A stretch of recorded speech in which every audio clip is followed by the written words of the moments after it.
राधे कृष्णा भक्तजनों, सोनी टैलेंट पर मैं आप सभी का हार्दिक स्वागत करती हूं। आज मैं आप सभी के सामने एक और दीपक के ऊपर वीडियो लेकर उपस्थित हुई हूं। आज मैं आप सभी को बताने वाली हूं कि घर के जो मंदिर होते हैं उसमें आपको कितने दीपक लगाने चाहिए। बहुत लोगों को ये संशय होती है कि हम कितने दीपक घर के मंदिर में जलाएं, हमें कितने दीपक जलाने चाहिए और कैसे जलाना चाहिए, क्या जलाना चाहिए। तो आज मैं विशेष करके बताऊँगी कि आपको घर के मंदिर में दीपक जो है वो कितने दीपक आपको जलाने चाहिए, कितने संख्याओं में दीपक जलाना चाहिए, कितनी संख्याओं की बाती वाले दीपक लगाना चाहिए। तो वीडियो बिल्कुल भी स्किप मत कीजिएगा, अंत तक ज़रूर देखिएगा। तो चलिए बिना लंबा करते हुए वीडियो को हम जानकारी को शुरू करते हैं। वैसे तो घर के मंदिर में जो है आपको एक ही दीपक जलाना पर्याप्त होता है।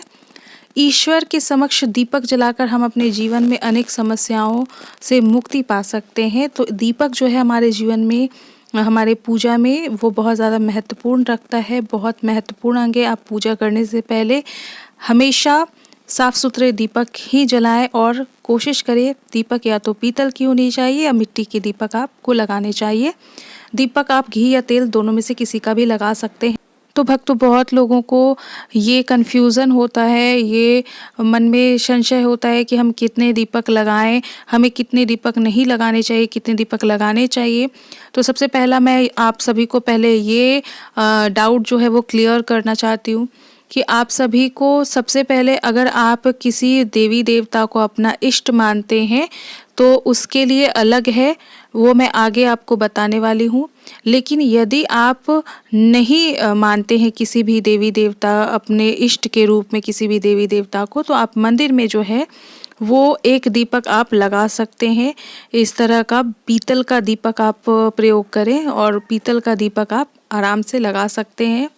रहा इष्ट देव का सवाल, तो जो लोग गणेश जी को मानते हैं उनको जो है गणेश जी को घी का दीपक आपको 3 बत्तियों वाला लगाना चाहिए। 3 मुखी वाला दीपक उनको विशेष करके लगाया जाता है गणपति महाराज को। और ये विद्या और बुद्धि जो है, ये विद्या और बुद्धि के देवता हैं, तो इनसे आपको यश प्रतिष्ठा में वृद्धि होती है। जो लोग माँ सरस्वती को मानते हैं उनके सम्मुख घी या तिल के तेल का दीपक आपको 2 बातियों वाला लगाना चाहिए। और उत्तम शिक्षा, यानी कि माता सरस्वती जो है वो शिक्षा की देवी हैं, तो आपको शिक्षा के क्षेत्र में आ रही बाधाएं जो है वो दूर होगी। और यदि आप लक्ष्मी नारायण जी को अपना इष्ट मानते हैं, आप यदि श्री हरि विष्णु जी को अपना इष्ट मानते हैं, तो उनके सम्मुख आपको मौली की बाती के घी के दीपक आपको लगाने चाहिए। और आपको यदि अपने जीवन में तरक्की और सफलता प्राप्त करनी है तो उसमें थोड़ी सी हल्दी एवं सिंदूर डालकर आपको वो दीपक लगाने चाहिए उनके सम्मुख। और धन संपदा यदि आपको प्राप्त करना है तो माता लक्ष्मी को प्रसन्न करना पड़ेगा। तो उनको क्या है, आप उनको उनके सम्मुख जो है 7 मुखी दीपक आपको रुई के बाती के घी के दीपक जो है आपको लगाने चाहिए। यदि आप भोलेनाथ को मानते हैं, शिव जी को मानते हैं, उनकी कृपा आप प्राप्त करना चाहते हैं, तो उनको जो है सरसों के तेल का 8 या 12 मुखी दीपक आपको उनके समक्ष सोमवार के सोमवार आपको अवश्य लगाना चाहिए। आप चाहे तो रोज़ भी लगा सकते हैं।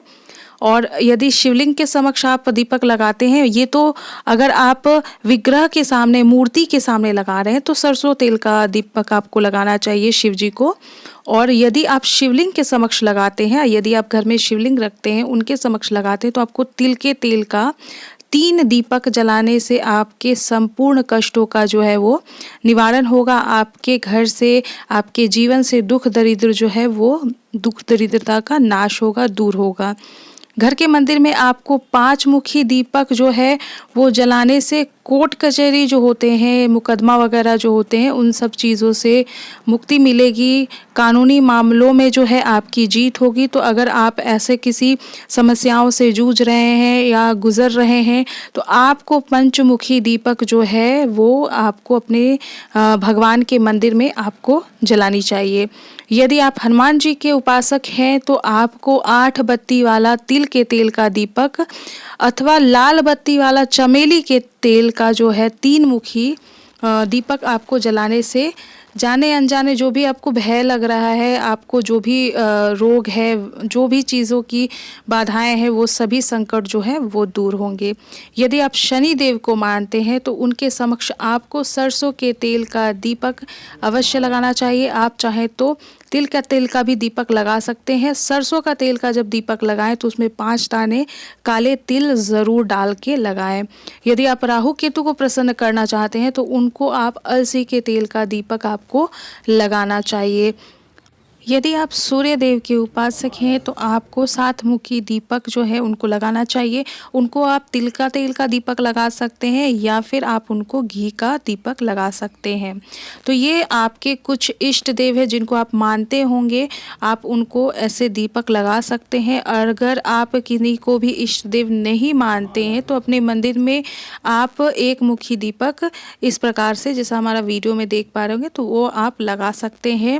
वो आप पे डिपेंड करता है कि आप घी का लगाना चाहते हैं या तेल का। तो आप इन बातों का ध्यान रखिए कि इस तरह से आपको दीपक लगानी चाहिए। और दीपक हमारे पूजा में, आप जब भी पूजा करें सुबह शाम, उन समय दोनों समय आपको दीपक ज़रूर जलाना चाहिए।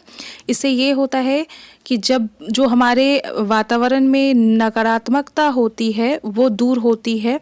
जहाँ भी अंधकार होता है वो प्रकाश में बदल जाता है और आपके जीवन में जो है वो अशांति नहीं आती है। आपके घर का वातावरण जो है वो सकारात्मक होता है। तो आपको दीपक जो है वो रोज़ की पूजा में सुबह शाम साफ सुथरे दीपक का जो प्रयोग है वो करना चाहिए, उसको प्रज्वलित करना चाहिए। दीपक कभी भी ज़मीन पर नहीं जलाना चाहिए। आपको हमेशा कोशिश करें या तो छोटी सी प्लेट लेकर उसमें फूल अक्षत डालकर उसमें ही दीपक लगाएं। ऐसा आप प्रयास करें, दीपक खाली नहीं जलाया जाता है।